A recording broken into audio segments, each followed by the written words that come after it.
Assalamualaikum dan salam sejahtera. Hari ini bersama-sama Cikgu Iskandar, kita akan bekerjasama untuk menyiapkan aktiviti 6, iaitu kaedah mengukur isi padu. Ya, boleh rujuk buku aktiviti sains tahun 3 muka surat 58. Okey. Untuk aktiviti 6, kaedah mengukur isi padu, kita harus merujuk kepada buku teks halaman 86 hingga 92. Dan untuk menjawab ataupun menyelesaikan aktiviti 6 ni, kita hanya harus fokus kepada 3 muka surat ini saja. Kerana 3 muka surat ini boleh membantu kita menyelesaikan aktiviti 6. Jadi sebelum kita menjawab aktiviti 6 ini, jadi cikgu akan bawa kamu untuk lihat muka surat ini satu persatu. Okey, yang pertama, mengukur isi padu kotak lohong. Okey, di sini kita hendak tahu apakah alatan ataupun kaedah yang sesuai untuk mengukur isi padu kotak kosong. Okey, kita tengok sama-sama. Bolehkah kita mengukur isi padu kotak lohong? Bagaimanakah caranya? Okey, persoalannya, berapakah isi padu kotak lohong ini? Okey, kita nampak ni kotak lohong ni ketinggian 2 cm, lebar 2 cm, panjang 2 cm. Okey. Dan alatan yang paling sesuai untuk mengukur isi padu kotak lohong adalah menggunakan kubus 1 cm padu.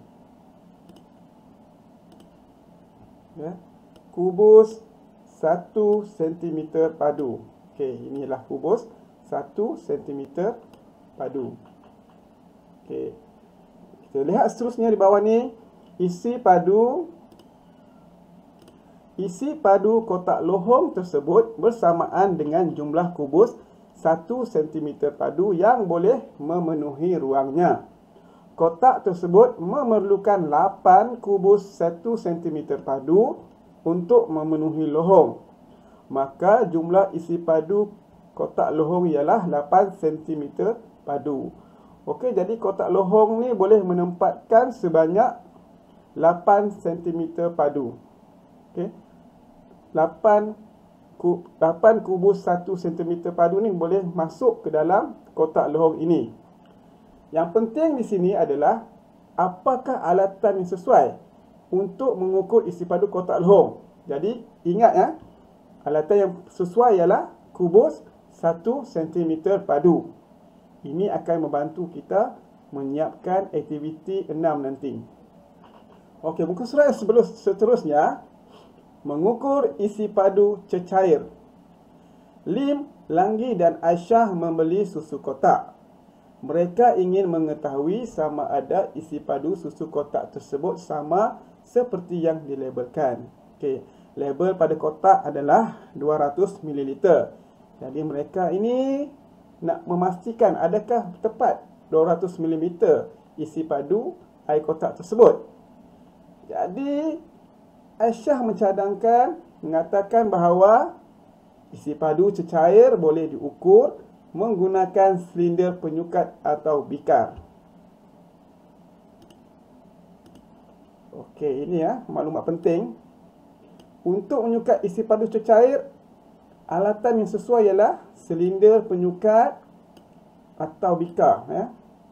Okey, ni dua alatan. Ingat ya. Kalau tadi isi padu kotak lohong, alatan yang sesuai adalah kubus 1 cm padu. Kali ini mengukur isi padu cecair, alatan yang sesuai adalah silinder penyukat atau bikar. Okey, ingat ya, maklumat penting ni akan membantu kita menjawab soalan dalam aktiviti 6 nanti. Okey, buku teks yang terakhir. Untuk menyukat isi padu pepejal tidak sekata, apakah alatan yang sesuai? Okey. Bagaimanakah isi padu pepejal yang tidak sekata ditentukan? Okey, isi padu pepejal tak sekata ni maksudnya bentuknya tak sekata, tak seragam.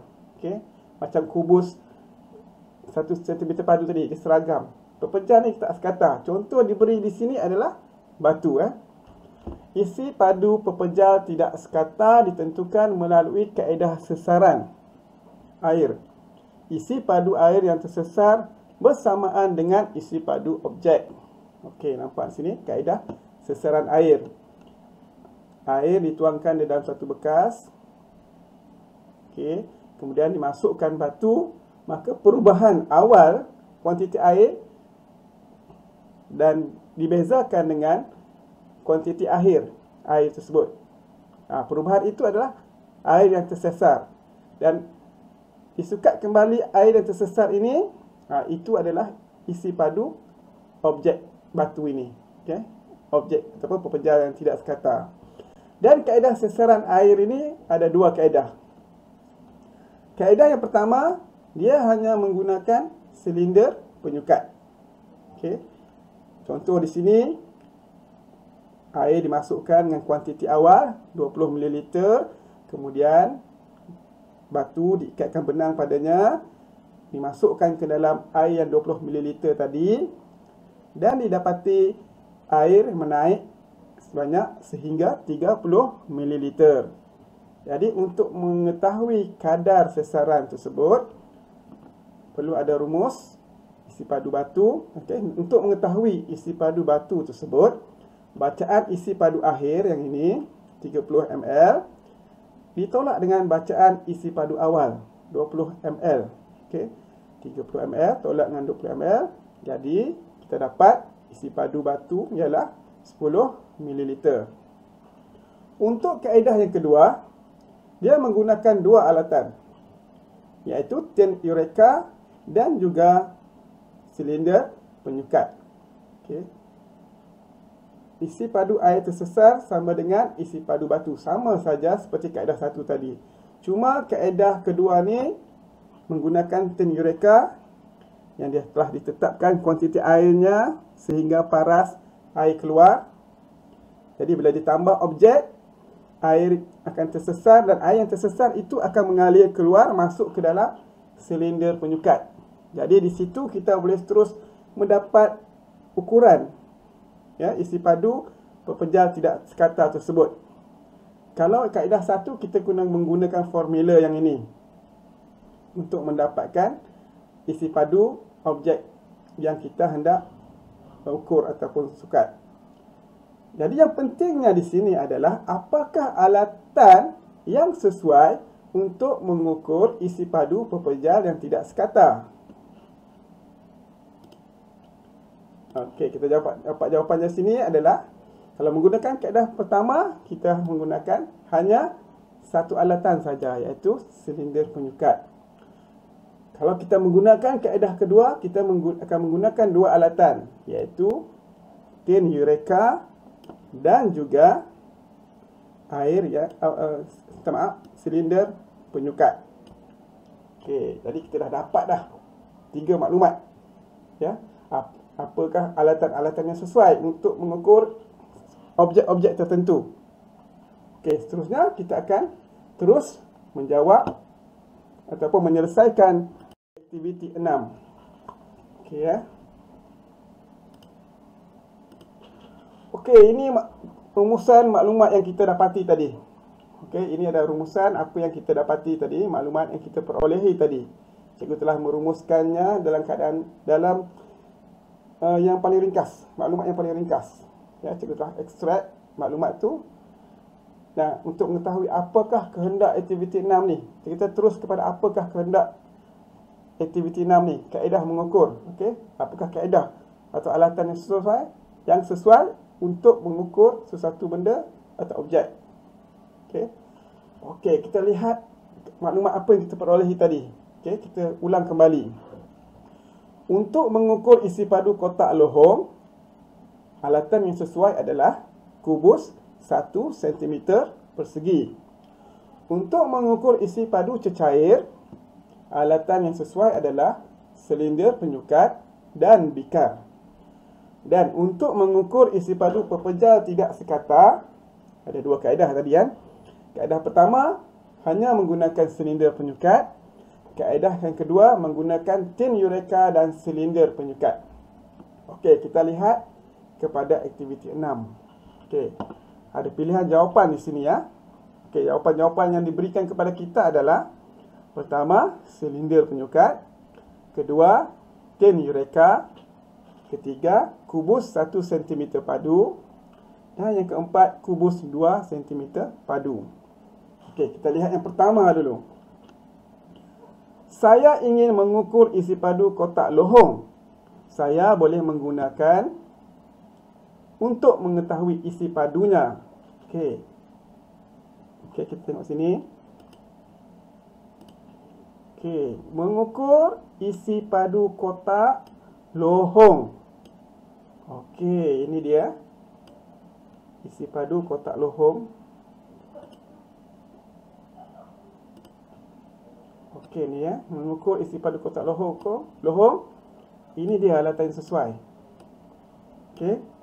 Kubus 1 cm persegi.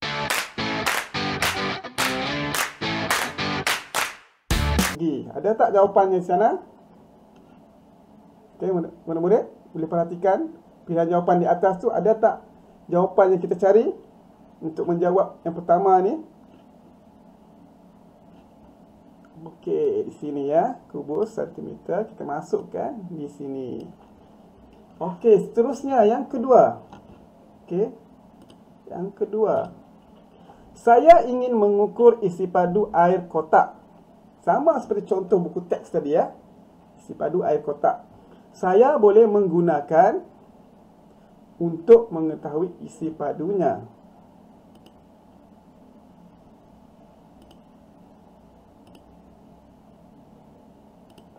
Okey, mengukur isi padu air ke kotak air ya, ataupun cecair.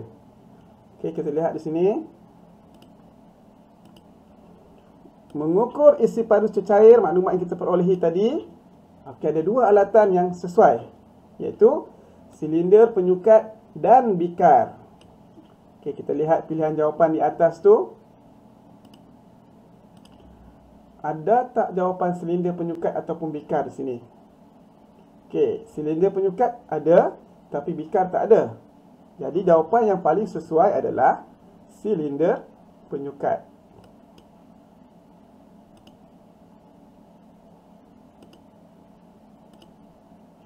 Okey, silinder penyukat. Okey. Sebab cecair ya, alatan yang sesuai ialah silinder penyukat. Seterusnya, soalan yang terakhir.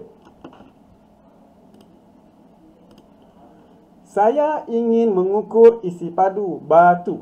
Okey, sama seperti contoh buku teks tadi, batu iaitu pepejal yang tidak sekata. Saya boleh menggunakan dan untuk mengetahui isi padunya. Okey, kalau di sini kita lihat dia memerlukan dua alatan untuk mengukur isi padu batu. Okey, mengukur isi padu batu. Okey ya.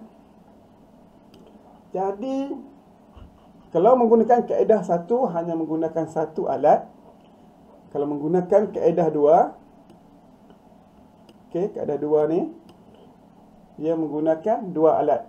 Jadi kaedah dua lah paling sesuai untuk menjawab soalan yang ketiga ini. Okey. Tin Eureka dan silinder penyukat. Okey. Tin Eureka dan silinder penyukat. Tin Eureka, silinder penyukat. Okey, selesai jawapan kita berikan. Mungkin ada yang tertanya-tanya mengapa tak ada jawapan untuk kubus 2 cm padu ni. Kita beranggapan bahawa ini adalah jawapan pengganggu ya, sebab kita merujuk kepada halaman buku teks, dan dalam buku teks tadi tak ada maklumat berkaitan dengan kubus 2 cm padu. Okey. Okey, cikgu harap kamu boleh menyudahkan aktiviti 6 ini, dan selepas ini cikgu akan tunjukkan jawapan cikgu. Okey, selamat mencuba.